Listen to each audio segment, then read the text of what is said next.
नमस्कार, जय हिंद दोस्तों। स्वागत है आपका हमारी यूट्यूब चैनल जीएस की दुनिया में।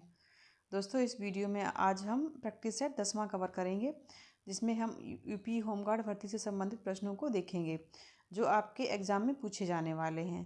तो ये वीडियो आपके लिए काफ़ी हेल्पफुल होने वाली है अगर आप यूपी होमगार्ड भर्ती की तैयारी कर रहे हैं। तो ये वीडियो लास्ट तक देखिए। जो लोग चैनल पर नए हैं, कृपया चैनल को सब्सक्राइब कर लें ताकि हमारी हर वीडियो की नोटिफिकेशन आप तक पहुंचती रहे और आप ऐसे ही यूज़फुल प्रश्नों का लाभ उठाते रहें, आपकी एग्ज़ाम की तैयारी अच्छी चलती रहे। तो चलिए शुरू करते हैं यूपी होमगार्ड भर्ती से संबंधित 10वां प्रैक्टिस सेट, जिसमें हम जीएस के प्रश्नों को कवर करेंगे। क्वेश्चन नंबर 1, सर्पिल आकार के बैक्टीरिया की पहचान कीजिए।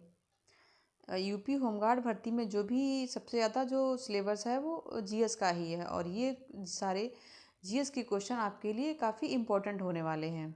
तो एक भी क्वेश्चन स्किप मत कीजिएगा, पूरी वीडियो लास्ट तक देखिए। इसके ऑप्शन है, क्वेश्चन 1 के जो ऑप्शन है, option A vibrio, option B coccus, option C spirillum, option D bacillus. Question 1 का जो राइट आंसर है वो है ऑप्शन सी स्पिरिलम। सर्पिल आकार की जो बैक्टीरिया की पहचान की जाती है, सर्पिल आकार का जो बैक्टीरिया है वो स्पिरिलम है। तो क्वेश्चन 1 का जो राइट आंसर है option C. Next question, question number 2, निम्नलिखित में से कौन सा विकल्प ठंडे खून वाले जंतुओं के वर्ग से संबंधित है। तो इसके ऑप्शन है, option A Psittacula, option B Macropus, option C Pavo, option D गिरगिट। क्वेश्चन 2 का राइट आंसर है ऑप्शन डी गिरगिट। जो गिरगिट होता है तो उसका जो खून होता है वो ठंडा होता है, तो ये ठंडे खून वाले जंतुओं के वर्ग में आता है गिरगिट। क्वेश्चन 2 का राइट आंसर है option D. Next question, question number 3, निम्नलिखित में से कौन सा वर्ष 1917 के गांधी जी के सत्याग्रह से संबंधित है। ये क्वेश्चन काफ़ी इम्पोर्टेंट है और ये किसी न किसी एग्ज़ाम में हर साल पूछा ही जाता है। तो इसको आपको याद रखना है कि 1917 में जो गांधी जी ने सत्याग्रह किया था वो किससे संबंधित था। उसके ऑप्शन है, option A Ahmedabad, option B Champaran, option C Bardoli, option D Kheda. तो 1917 में जो सत्याग्रह किया था वो चंपारण में किया था और ये किसानों का आंदोलन था, उसका नेतृत्व गांधी जी ने किया था। जो नील की खेती के विरोध में वहाँ के जो किसान थे, जो उन पर ज़बरदस्ती नील की खेती कराई जा रही थी, तो उस नील की खेती के विरोध में वहाँ के किसानों ने इसका विरोध किया था और आंदोलन शुरू किया था और जिसका नेतृत्व गांधी जी ने किया था चंपारण में। और ये आंदोलन नील की खेती के विरोध में था, ये भी आपको याद रखना है, 1917 में। तो क्वेश्चन 3 का जो राइट आंसर है option B Champaran. Next question, question number 4, British Bharat के किस गवर्नर जनरल ने सती प्रथा को कानूनी रूप से समाप्त करने में राजा राम मोहन राय की मदद की थी।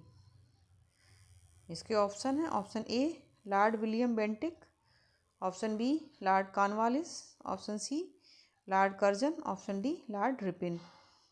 तो जो सती प्रथा थी उसको कानूनी रूप से समाप्त करने में राजा राम मोहन राय की तो भूमिका थी, लेकिन किस गवर्नर जनरल के द्वारा इसको समाप्त किया था वो थे Lord William Bentinck. Lord William Bentinck जो थे उस समय ब्रिटिश भारत के गवर्नर जनरल थे और उन्हीं के द्वारा इस सती प्रथा को कानूनी रूप से समाप्त कर दिया गया था। क्वेश्चन 4 का राइट आंसर है option A Lord William Bentinck. Next question, question number 5, Purvanchal Himalaya में निम्नलिखित में से कौन सा शामिल नहीं है। इसके ऑप्शन है, ऑप्शन ए मणिपुर की पहाड़ियाँ, ऑप्शन बी नागा पहाड़ियाँ, ऑप्शन सी पीर पंजाल पर्वत श्रृंखला, ऑप्शन डी मिज़ो पहाड़ियाँ।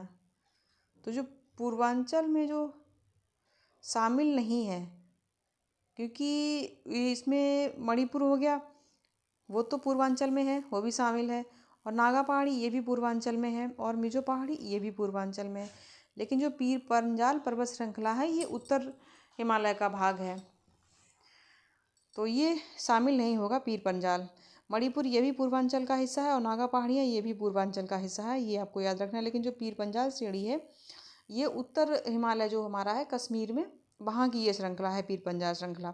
तो क्वेश्चन 5 का राइट आंसर है ऑप्शन सी पीर पंजाल श्रेणी। Next question, question number 6। निम्नलिखित में से कौन सा विश्व का सबसे बड़ा आबाद नदी द्वीप है? तो इसके ऑप्शन है, option A Lakshadweep, option B Majuli, option C Bhavani, option D peacock. तो सबसे बड़ा जो नदी द्वीप है वो मांजुली है। मांजुली, और ये विश्व का सबसे बड़ा नदी द्वीप है क्योंकि ये नदी पर बना हुआ है। जो हमारी ब्रह्मपुत्र नदी का सबसे बड़ा जो द्वीप है वो मांजुली द्वीप ही है। और विश्व का ये एकमात्र नदी द्वीप है, इसलिए इसको अधिक प्रसिद्धि इसकी इसीलिए है क्योंकि ये सबसे बड़ा द्वीप है नदी। तो क्वेश्चन 6 का राइट आंसर है ऑप्शन बी मांजुली द्वीप। Next question, question number 7।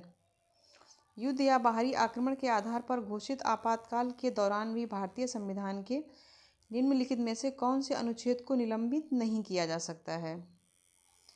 तो इसमें पूछा गया है कि किस अनुच्छेद को बाहरी आक्रमण या कोई भी इमरजेंसी या युद्ध होता है या आक्रमण होता है तो उसके दौरान जो हमारे अनुच्छेद होते हैं या हमारे कह सकते हैं जो हमारे मौलिक अधिकार होते हैं उनको समाप्त कर दिया जाता है। लेकिन कुछ ऐसे अधिकार हैं जिनको युद्ध या बाहरी आक्रमण के समय भी निलंबित नहीं किया जा सकता है। तो इसके ऑप्शन है, ऑप्शन ए अनुच्छेद 15 और 17, ऑप्शन बी अनुच्छेद 30 और 32, ऑप्शन सी अनुच्छेद 20 और 21, ऑप्शन डी अनुच्छेद 14 और 16। तो बाहरी आक्रमण और युद्ध के समय जो हमारा अनुच्छेद 15 और 17 है ये तो निलंबित किया जा सकता है, और 30 और 32 ये भी निलंबित हो जाता है, 14 और 16 ये भी निलंबित हो जाता है। लेकिन जो 20 और 21 है इसको निलंबित नहीं किया जा सकता है। किसी भी परिस्थिति में 20 और 21 जो अनुच्छेद है उनको निलंबित नहीं किया जा सकता क्योंकि ये हमारे दोष सिद्धि से संरक्षण और हमारी शारीरिक सुरक्षा के लिए ये आर्टिकल्स बनाए गए हैं। तो जो अनुच्छेद 20 और 21 है उनको किसी भी स्थिति में निलंबित नहीं किया जा सकता है। क्वेश्चन 7 का जो राइट आंसर है वो है option C. Next question, question number 8। भारतीय संविधान के भाग 4A को भारतीय संविधान में डैश संवैधानिक संशोधन अधिनियम के माध्यम से शामिल किया गया है। तो इसमें आपको बताना है कि जो हमारा संविधान का भाग 4 का ए है वो किस संविधान संशोधन के द्वारा जोड़ा गया है। तो इसके ऑप्शन है, ऑप्शन ए 46वें संविधान संशोधन, ऑप्शन बी 44वें संविधान संशोधन, ऑप्शन सी 48वें संविधान संशोधन, और ऑप्शन डी 42वें। तो जो हमारा भाग 4 का ए है ना उसको 42वें संविधान संशोधन के द्वारा जोड़ा गया है। भारतीय संविधान के भाग 4A को 42वें संविधान संशोधन के द्वारा स्थापित किया गया है। तो क्वेश्चन 8 का जो राइट आंसर है वो है option D. Next question, question number 9। वित्तीय सेवाओं अर्थात मूल बचत और जमा खातों और प्रेषण, ऋण, बीमा और पेंशन तक किफ़ायती तरीके से पहुंच सुनिश्चित करने के लिए वित्तीय समावेशन के लिए राष्ट्रीय मिशन कौन सा है? तो इसके ऑप्शन है, ऑप्शन ए स्वर्ण जयंती ग्राम स्वरोजगार योजना, ऑप्शन बी दीनदयाल अंत्योदय योजना, ऑप्शन सी दीनदयाल उपाध्याय ग्रामीण कौशल योजना, ऑप्शन डी प्रधानमंत्री जनधन योजना। क्वेश्चन 9 का जो राइट आंसर है वो है ऑप्शन डी।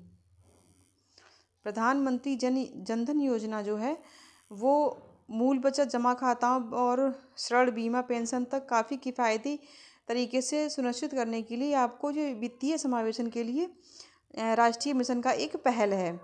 तो इसी ये जो क्वेश्चन 9 है उसका राइट आंसर होगा ऑप्शन डी प्रधानमंत्री जनधन योजना। Next question, question number 10। Bharat की जनगणना 2011 के अनुसार किस केंद्र शासित प्रदेश में झुग्गियों में रहने वालों की आबादी सबसे अधिक है?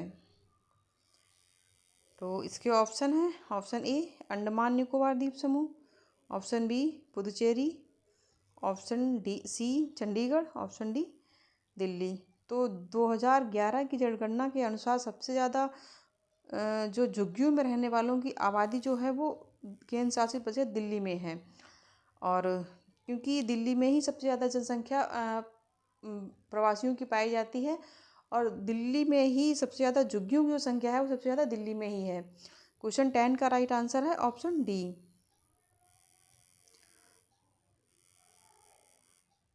ये था हमारा यूपी होमगार्ड भर्ती से संबंधित 10वां प्रैक्टिस सेट।